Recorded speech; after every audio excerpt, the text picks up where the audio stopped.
The plasma rifle clicked dry. Marcus didn't hesitate.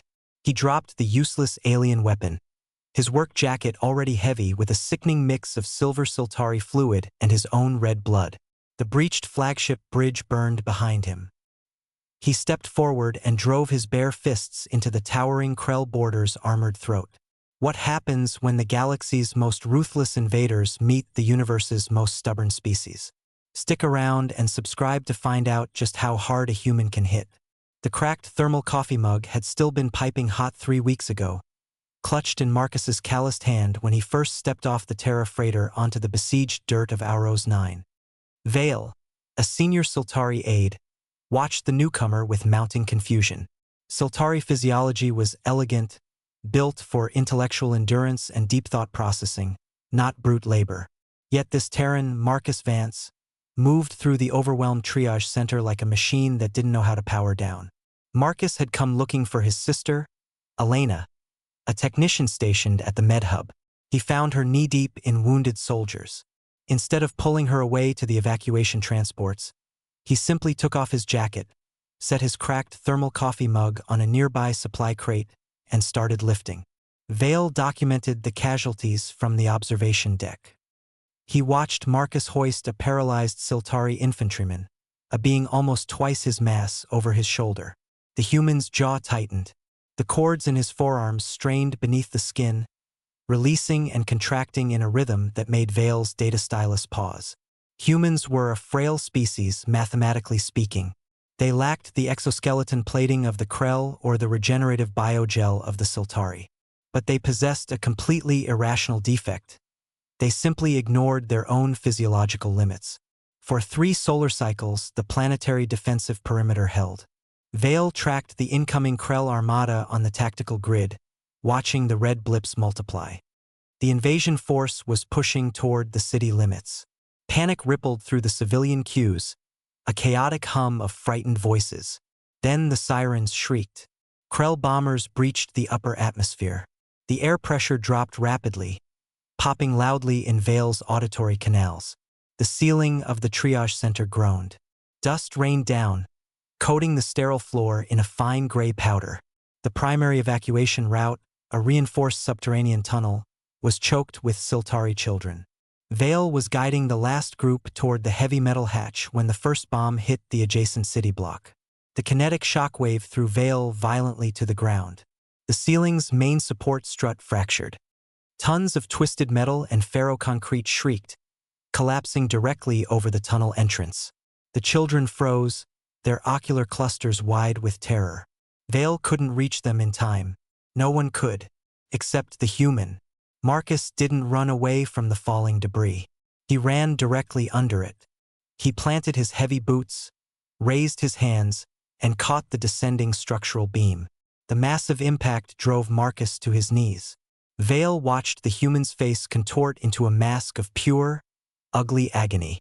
The heat of the friction-scorched metal seared Marcus's palms, the sharp smell of burning skin filling the suffocating air. He let out a ragged, tearing sound. Not a scream of pain, but a roar of absolute refusal. "Move!" Marcus managed to grit out, his boots sliding backward against the cracked floorboards. The children scrambled through the narrowing gap. Vale watched the human's muscles tremble violently, the physical cost mounting by the microsecond. This was not a calculated, logical sacrifice. It was a raw, visceral rebellion against the inevitable. The galaxy is full of mathematical certainties, but human willpower is the one variable no scanner can predict. Subscribe to witness what happens when a single Terran decides the odds are irrelevant.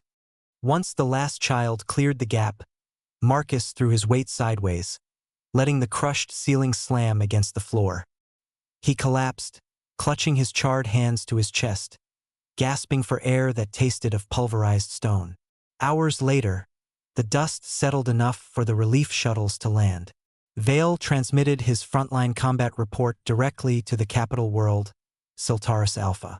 He included raw sensor data of the Terran's physical feats, assuming the central processor would flag it as a biological anomaly. Instead, Empress Xylia issued an immediate encrypted directive.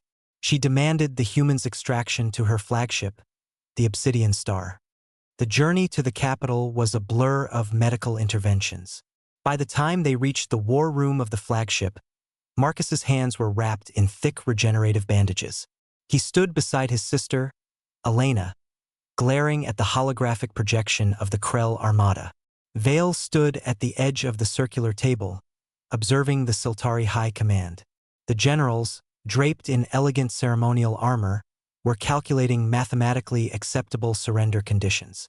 They spoke in soft, measured tones, preparing to concede 3 entire star systems to Overlord Drax to spare the capital. Marcus stepped forward, slamming his bandaged hand down on the holocast projector. The image flickered violently. "You don't surrender," the human stated, his voice raspy and exhausted. "You hit them where they aren't looking." The generals stared at him, appalled by the sudden breach of decorum. But Empress Xylia raised a slender, silver hand, demanding absolute silence. She looked at the human, studying his battered frame, the exhaustion etched deep into his features, and the complete lack of hesitation in his eyes. The generals bristled, their bioluminescent crests flashing in agitation. But the Empress allowed the Terran to speak. Vale recorded every erratic, sweeping gesture Marcus made over the holocast table. The human didn't understand symmetrical fleet formations. He understood bar fights and back-alley ambushes. He dragged his bandaged fingers through the light field, mapping out maneuvers that broke centuries of established Siltari military doctrine. He ordered frigates to hide within the dense gravitational shadows of dead moons. He demanded they sacrifice their primary defensive lines entirely to create artificial, debris-filled bottlenecks. It was completely illogical. To Vale's rigid mind, it read as tactical suicide. But to the approaching Krell, it would read as entirely unpredictable. Down in the lower engineering bays, Elena worked with a frantic, uncoordinated speed that defied all Siltari standards of precision. Vale monitored her biorhythms and progress via internal ship sensors. She wasn't repairing the damaged systems.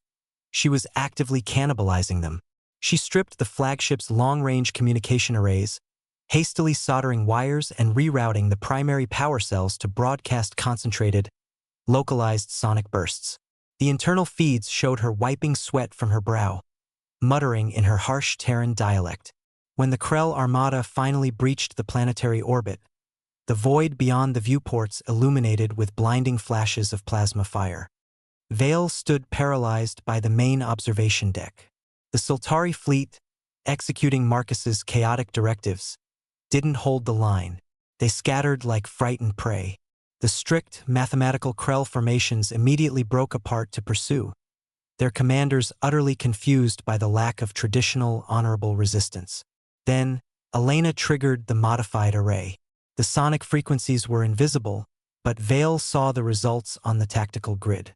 The high-pitch bursts bypassed the Krell kinetic energy shields entirely, shattering their delicate navigation and targeting sensors. The scattered Siltari vessels abruptly whipped around, firing synchronized volleys into the disorganized, blinded enemy flanks. It was a massacre born of pure, engineered chaos. But the Krell were bred for attrition. A Vanguard cruiser, burning from multiple hull breaches, accelerated and rammed the Obsidian Star. The impact tore through the outer hull. Alarms shrieked across the bridge, a deafening, vibrating wail. Heavy blast doors buckled under thermal charges. Massive Krell shock troopers poured into the command center, their heavy plasma casters chewing through the elegant, lightly armored Royal Guard. The smell of scorched metal and vaporized biogel filled the room. Empress Xylia was thrown violently from her dais. Her silver blood pooled against the polished floor as her ocular clusters dimmed into unconsciousness. Vale scrambled behind a shattered tactical console, his data stylus vibrating against his chest in his trembling grip. Marcus had seized a fallen guard's thermal rifle, stepping directly in front of the Empress. He emptied the clip into the advancing boarding party, his face locked in a grim, ugly sneer of defiance. And now, amidst the burning wreckage, the human didn't retreat when the weapon clicked dry. Vale watched the massive Krell border stagger backward, entirely unprepared for the sheer, blunt force impact of human knuckles against his reinforced throat armor. Marcus possessed no natural claws, no energy blades, and no regenerative plating. He had only desperate, unrefined velocity. He struck again, stepping inside the alien's guard, using the heavy Krell's own forward momentum to drag the giant downward. The alien warrior swung a massive, plated arm, clipping Marcus's side with enough force to shatter Siltari ribs. The Terran simply absorbed the blow, spitting a mouthful of red fluid onto the deck, and locked his arms around the Krell's external respiratory tubing. Marcus pulled with a sudden, violent torque until the apparatus snapped with a loud hiss. The border collapsed, suffocating in the smoke-filled air, crashing to the floor inches from the unconscious Empress. Marcus stood over the massive body, swaying heavily on his feet, his chest heaving as he stared down the hallway at the retreating shadows of the remaining Krell strike force. The invasion collapsed before the solar cycle ended. Overlord Drax pulled his fractured armada into deep space. During the planetary ceremony, Vale observed the newly ratified alliance. The Terrans were entirely out of place among the towering crystal spires.